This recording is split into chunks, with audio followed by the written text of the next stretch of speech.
Bismillahirrahmanirrahim. Elhamdülillah ve salatu vesselamu ala Resulillah. Hürmetli qarindoshlar, assalomu alaykum va rahmatullohi va barakatuh. Bir necha kun mobaynida hammamiz nihoyatda pishg'irin bir issiq yashayapmiz. Bu issiq hammamizni charchatdi. Endi bu issiqlik darajasining nihoyatda ortib ketishini o'limalar o'xshashmagan izohatlar bilan bizga tushuntirib keldi.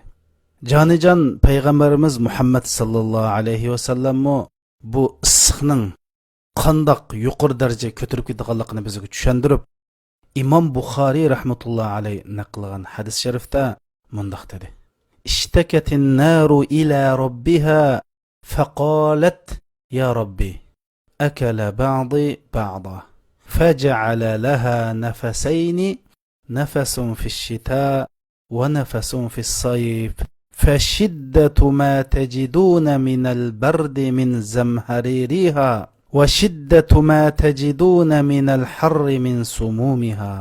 دوزاق ربك شكايت قلدي. دوزاق dedi: "Ey Rabbim, men özümni yeyishga başladım. Yani utni yap ketdi" dedi. Allah subhanahu wa ta'ala dozaqqa ikki nafas elishni ijozat qildi dedi. Qishda bir nafas oladi, yozda bir nafas oladi. Sizlar qishda his qilgan zahardek so'g'oq, zahardek ochiq bo'lsa va yozda his qilgan pishg'irim oftob bo'lsa, mana bu do'zaxning mushu ikki nafas elishidir degan. Biz mana bu dunyoda bu issiqdan voysinamiz.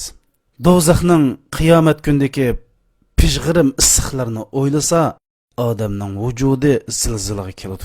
Biz shuningga iymon etgan Qiyomat kunisi bütün olam ajoyib cho'ng bir yig'ilishda mahshargoh maydonida yig'iladi. Bütün insonlar. Odam alayhisalomdan tortib ta qiyomatgacha yashagan insonlar eng koinot xarakterlik g'oyat zo'r sud maydoniga yig'ilgan vaqtida mahshargoh maydoniga do'zax keltirildi. İmam Muslim rahmatullohi alayhi naql qilgan hadis sharifda Rasul Akram sallallahu aleyhi ve sellem şundaq degan: "Yu'ta bi cehenneme yevme izin laha 70,000 zimam ma'a kulli zimamin 70,000 melek yecurrunaha." Qiyomat kunsi do'zaxni keltirildi. Do'zaxning 70,000 tutqusi bo'lib, har bir tutqusini 70,000 farishta tutib mahshargoh maydoniga so'rab akirdi dedi. Mana bu ko'rinishni o'ylaydigan bo'lsak, odamda ajoyib bir qo'rqinish paydo bo'ldi. Ya'ni do'zaxni taxminan 5 milliard farishta so'rab mahshargoh maydoniga akiladi. Bu chog'dagi do'zaxning ahvolini Alloh subhanahu va taolo Qur'onda sifatlab, "Takadu tamayyazu minal g'ayz." Do'zax charas qilib o'tning qiziqligi va o'tning yomonligidan do'zax xudo hozir yerilib portlab ketgandek mushundoq bir ovozlarni chiqardi degan. U chog'dagi do'zaxdan chiqqan o'tning qiziq haroratini tasavvur qilishimiz mumkin emas. Biz mush dunyodagi ozroq bir qiziqqa savr qilmaymiz. Bizning yashayotgan yer shari u do'zaxdan necha milliard masofa jiroq bo'lishi mumkin. Amma qiyomat kuni bo'lsa, do'zax ko'z oldimizga keltirildi. Shundaqla jannatmi ko'z oldimizga kelindi. Alloh subhanahu va taolo Qur'oni Karimda "Va uzlifatil jannatu lil muttaqin." Ya'ni jannat taqvodorlarga yaqinlashtirilgan vaqtda degan. Demak, haqiqiy saodatman kishi shu kunsi jannatga yaqin bo'lgan, do'zaxdan ijroq bo'lgan kishi. İmam Buxoriy rahmatullohi alayhi naql qilgan bir hadis sharifda mundaq deyilgan: Bir sahroda yashaydigan bir molchi kelib Rasul sallallohu alayhi va sallamning oldini to'sdi dedi. Ya'ni bir safar vaqtida Rasululloh bir safar qilib manganda bir odam Rasulning oldini to'sib, Rasulullohning to'g'isini og'amchisini tutibmada Rasulullohning yo'lini to'sdi dedi. To'sib: "Ya Rasululloh, ey Muhammad, ey Allohning payg'ambari, meni jannatga yaqinlashtiradigan, do'zaxdan jiroqlashtiradigan bir amalni menga deb bergin." Rasululloh shunda turib ketib, ondan sahobalarga qarab ma adam haqiqiy to'g'ri yo'lni topgan odamga dedi. Deb bo'lib Rasululloh u odamga nima deding? U odam gapini takrorlabdi. Rasul akram sallallohu alayhi vasallam ta'budulloha la tushriku bihi shay'a va tuqimus salata va tu'tuz zakata va tasilur rahma da'in naqa dedi.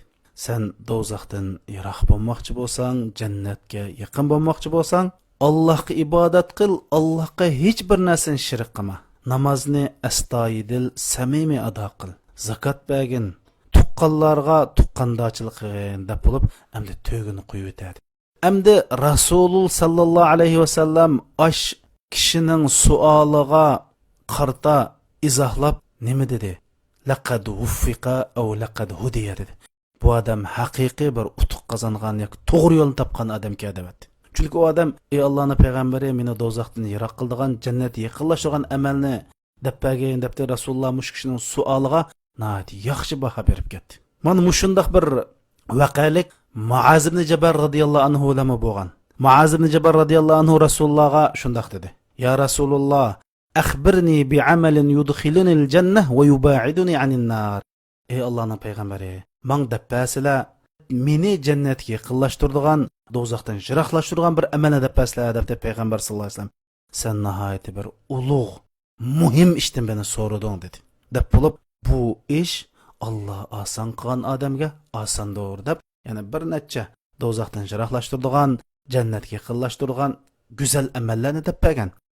Demak, mush savolni so'rgan, ya'ni bir jannatga yaqinlashadigan, do'zaxdan yiroqlashadigan amalni so'rgan odamning savoliga apirin o'qib, savol so'ruvchilarning haqiqatan muhim savolni so'rganligini Rasululloh bayon qilgan.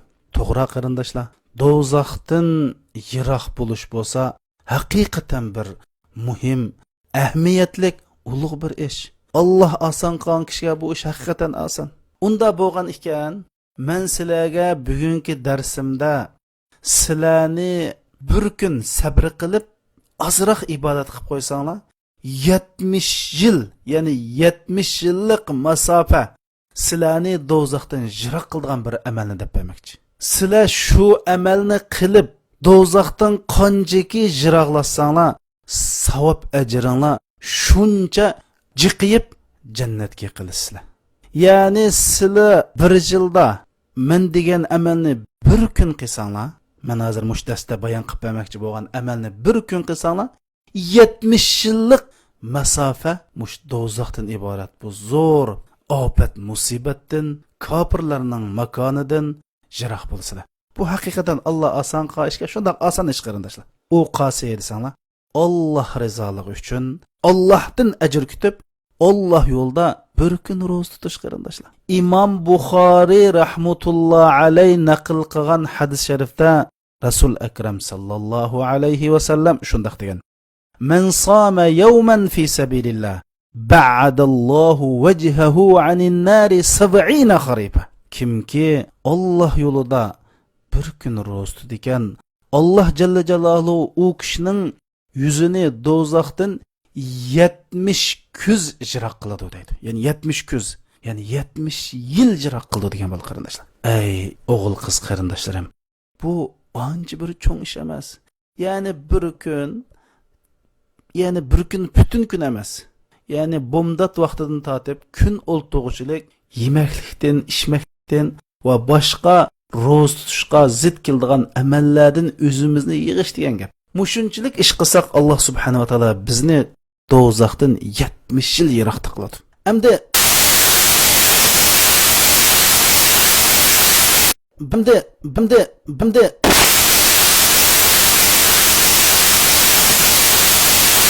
demak, biz ma Shavval oyida 6 kun ro'za tutsak, Alloh subhanahu va taolo biz bilan do'zaxning orliqini 420 yil yiroq qildi degan gap.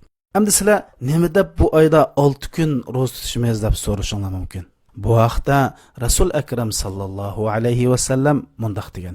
Bu hadisni Imom Muslim naql qilgan sahih hadis. Rasululloh deydi: "Man sama Ramazona thumma atba'ahu 6 min ash-Shawwal kana ka siyam ad-dahr" deydi. Kimiki Ramazon ro'zasini tutib, ondan keyin shu Ramazondan keyin kelgan Shavvol oyida 6 kun ro'za tutsa, 1 yil ro'za tutgandek bo'ladi, ya'ni 1 yil ro'za tutgan ajrini berdi deydi. Qaranglar, achisingal o'g'il qiz qarindoshlarim, mana bu biz mush oyda tutmoqchi bo'lgan bu 6 kunlik ro'zaning naqadar ulug' ham barakatli ro'za ekanligiga qaranglar.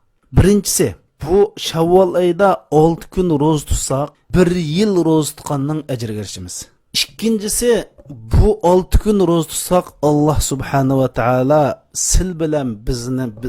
biz bilan do'zaxning orliqini 420 yillik jiroqlik qo'ydi, ya'ni. Bizdan do'zax yoki biz do'zaxdan 420 yil jiroqda turamiz qarindoshlar. Uchinchisi, biz bu 6 kun ro'zani tutsak, Rasulullohning sunnatini qon bo'lamiz, Rasulullohga ergashgan bo'lamiz. Rasulullohga ergashganlik dinimizda nimani bildirdi bilamsizlar?